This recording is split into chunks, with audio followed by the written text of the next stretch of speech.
The E.M. Forrester novel, Howard's End, first hit the big screen in the early 90s, starring Anthony Hopkins, and now a new take on the classic novel comes to the small screen, starring our next two guests, Hayley Atwell and Matthew Macfadyen. Thank you both so much for joining us today. Pleasure to be here. Thank you. So, Hayley, let's start with you. For folks who may not know the story behind Howard's End, can you tell us what it is? Yeah, it's the story of three families from very different backgrounds. You have the Basts, who are living on the poverty line, trying to make ends meet, trying to survive. And then you have Margaret Schlegel's family, of which I'm a part of. I'm playing Margaret. And she is the middle class. She comes from the world of art and literature and trying to make a difference in the world. And then the Wilcoxes, headed by Matthew's character, who is kind of the money makers, the businessmen, the kind of the people who make the society, move. And it's how these three very different families kind of interact despite their differences. And there's a love story there. There's also a central narrative of two sisters, of Margaret and Helen, and they're very kind of different ways that they navigate the world, but ultimately it's together. So it's a very beautiful story and beautifully told, adapted by Kenny Lonergan, the great Oscar-winning writer of Manchester by the Sea.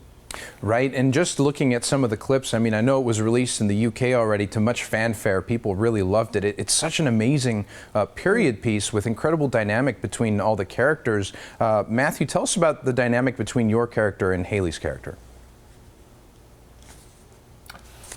It's really interesting. They're sort of quite quickly drawn to each other, even though, I mean, they're sort of fascinated by each other because they're both so different, but they're able to be interested in each other's differences, and then as the story goes on, they become closer and closer. And I think my character loses his wife at the end of episode 1, and he makes a proposal to Margaret Schlegel, to Hayley's character. So it's interesting seeing two such wildly different people connect and come together with sort of serious consequences, and as the story goes on. But it's a fascinating story, and it feels really. It does feel. We were talking. It feels very, very relevant still. Especially in an age now where we're so polarized. Everyone's sort of got their political. You're on a particular bandwagon politically, and people sort of tend to, not listen to each other. They stick with their own ideas, and this, one of the central messages of the book, I suppose, is only connect. Right. Well, despite the differences.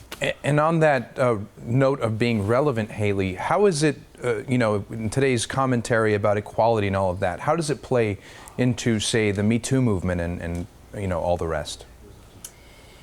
Well, I think in that it's part of the conversation that you're having, the representation of this female-led narrative. The central relationship, you'd say, really was the relationship between two sisters. And at the same time, these women are independent thinkers and they're multifaceted. So they are, hypocritical and sanctimonious and judgmental and gossipy on one hand, but they have huge emotional intelligence and empathy and compassion and a thirst for knowledge on the other. And so you're seeing them display qualities that are less kind of black and white and more nuanced as we are as human beings. So it feels for me as an actor, being part of that canon of great female roles, that it's, this is a wonderful kind of coincidental time to be part of that conversation about the representation of women within the arts. Right. So I feel delighted that this is happening now. That we're bringing Howard's End into that kind of conversation, because I think also what is wonderful about her, as Matthew was saying, she's not someone that lives in the absolutes, the sound bites, the headlines of what is right and what is wrong, and the left or the right. She is engaged in an open conversation about it that requires skill, that requires knowledge, that requires the ability to also listen to other people's viewpoints and let her own be challenged. And also she reserves the right to be wrong, and also to have her viewpoints shifting and developing and changing and be corrected at times or developed in interesting ways.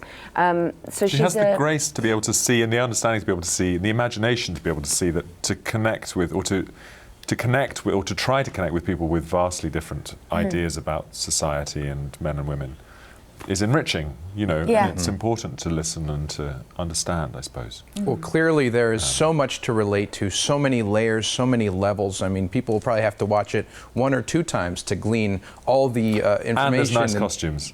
Right, nice costumes. He's got a fabulous beard. Great and lots of facial piece. hair. Great facial hair. Love that beard. I can't grow one that nice. Thank you both so much for joining us. I wish we could talk about this for an hour because there's so much to unpack, but congratulations on the show. Can't wait to see it. Thank you. Thank you. Thank you so much. Absolutely. Howard's End premieres Sunday night on Starz. Be sure to check it out and stay right where you are. We'll be right back.